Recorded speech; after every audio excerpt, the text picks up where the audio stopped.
जी हाँ, आप देख रहे हैं भारत की सच। दुनिया की राजनीति और युद्ध की रणनीति इस वक्त तेजी से बदल रही है। एक ऐसा हथियार सामने आया है जिसने पूरे दुनिया की सबसे बड़ी सैन्य ताकतों को भी सोचने पर मजबूर कर दिया है। हम बात कर रहे हैं ईरान के शहीद ड्रोन की। हालात इस कदर बदल चुके हैं कि अब अमेरिका को भी इस ड्रोन से निपटने के लिए यूक्रेन की मदद लेनी पड़ रही है। सवाल उठता है कि आखिर ऐसा क्या है इस ड्रोन में कि सुपर पावर अमेरिका भी परेशान नजर आ रहा है।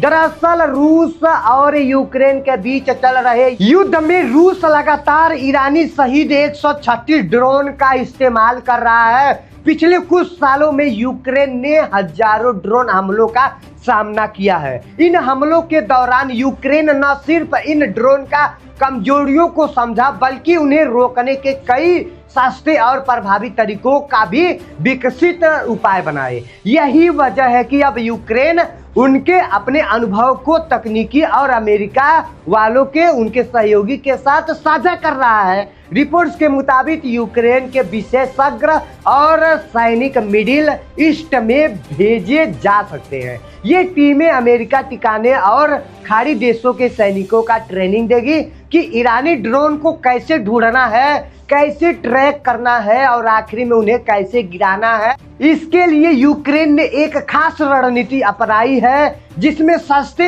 FBP interceptor drone, mobile machine gun team, radar और कैमरा सिस्टम का संयुक्त उपयोग और ऐसे सॉफ्टवेयर शामिल है जो ड्रोन के संभावित रास्तों का पहले से अनुमान लगा लेता है। असल समस्या लगता है कि अब एक शहीद ड्रोन की कीमत बहुत कम होती है, लेकिन उसे गिराने के लिए इस्तेमाल होने वाली मिसाइल लाखों डॉलर की होती है। यानी दुश्मन अगर सैकड़ों रास्ते ड्रोन भेज दे तो उन्हें रोकने के लिए अरब डॉलर की मिसाइलें खर्च करनी पड़ती है। सैन्य भाषा में कास्ट HSC और कहा जाता है। शहीद 136 ड्रोन की खासियत भी इसे खतरनाक बनाती है। इसकी रेंज करीब 2000 किलोमीटर तक मानी जाती है।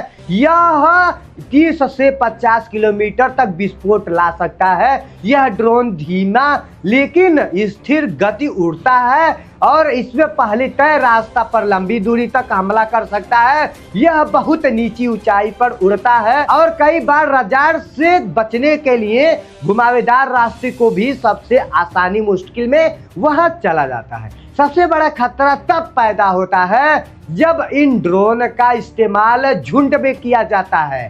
कई बार एक साथ 50 से 200 ड्रोन छोड़े जाते हैं। एयर डिफेंस सिस्टम एक समय में सीमित टारगेट ही संभाल सकता है, तो ऐसे में कुछ ड्रोन गिर जाते हैं लेकिन कई ड्रोन लक्ष्य तक पहुंच जाते हैं। इस सिचुएशन अटैक कहा जाता है। यूक्रेन में इन ड्रोन ने भी यात्रियों को घटित करके महत्वपूर्ण इंफ्रास्ट्रक्चर्स को भी भारी नुकसान पहुंचाया है। इसी तरह खाड़ी क्षेत्र में तेल प्रतिष्ठानों और सैन्य ठिकानों पर भी इनका खतरा बढ़ता जा रहा है। इन ड्रोन की एक खास आवाज होती है जिसे कई लोग मोटरसाइकिल जैसे आवाज बताते हैं। रात के समय जब सैकड़ों ड्रोन्स एक साथ आते हैं तो शहरों में डर और शहादत फैल जाती है। यह सिर्फ सैन्य हमला ही नहीं बल्कि एक तरह का मनोवैज्ञानिक युद्ध भी होता है। यही कारण है कि आज के दौर में शहीद ड्रोन को कई लोग ड्रोन की दुनिया का AK-47 कहते हैं। सस्ते आसानी से बनने वाला अगर पर तमाम पैर इस्तेमाल किया जाए तो ड्रोन आधुनिक शुद्ध का विस्तार बदल देता है। तो इसी स्थिति की रणनीति महत्वपूर्ण भी है और बड़ा यूक्रेन के लिए यह मौका है कि वह अपनी युद्ध तकनीकी को दुनिया के सामने पेश करे और अमेरिका तथा खाड़ी देशों के लिए अपने रिश्ते मजबूत करे। ईरान के लिए यह संदेश है कि सस्ते हथियार के जरिए भी बड़ी सैन्य ताकतों को चुनौती दी जा सकती है। वही अमेरिका के लिए यह एक संदेश है कि भविष्य का युद्ध सिर्फ महंगे फाइटर जेट, युद्धपोत और मिसाइल या विमान सिस्टम से नहीं जीता जाएगा। हथियारों के जरिए भी बड़ी सैन्य ताकतों को चुनौती दी जा सकती है। वही अमेरिका के लिए यह एक संदेश है कि भविष्य का युद्ध सिर्फ महंगे फाइटर जेट, युद्धपोत और मिसाइल सिस्टम से नहीं जीता जाएगा। आधुनिक युद्ध अब तेजी से बदल रहा है। अब लड़ाई सिर्फ अरबों डॉलर के हथियारों से नहीं, बल्कि सस्ते ड्रोन, स्मार्ट तकनीकी और नेटवर्क आधारित सिस्टम से तय होगी। और यही वजह है कि आज शहीद ड्रोन को इस युद्ध का गेम चेंजर माना जा रहा है। अगर यही रफ्तार जारी रही तो आने वाले समय में दुनिया के युद्ध का तरीका पूरी तरह बदल सकता है, जहां छोटे और सस्ते ड्रोन भी बड़ी बड़ी सैन्य ताकत को चुनौती देने के लिए नजर आएंगे।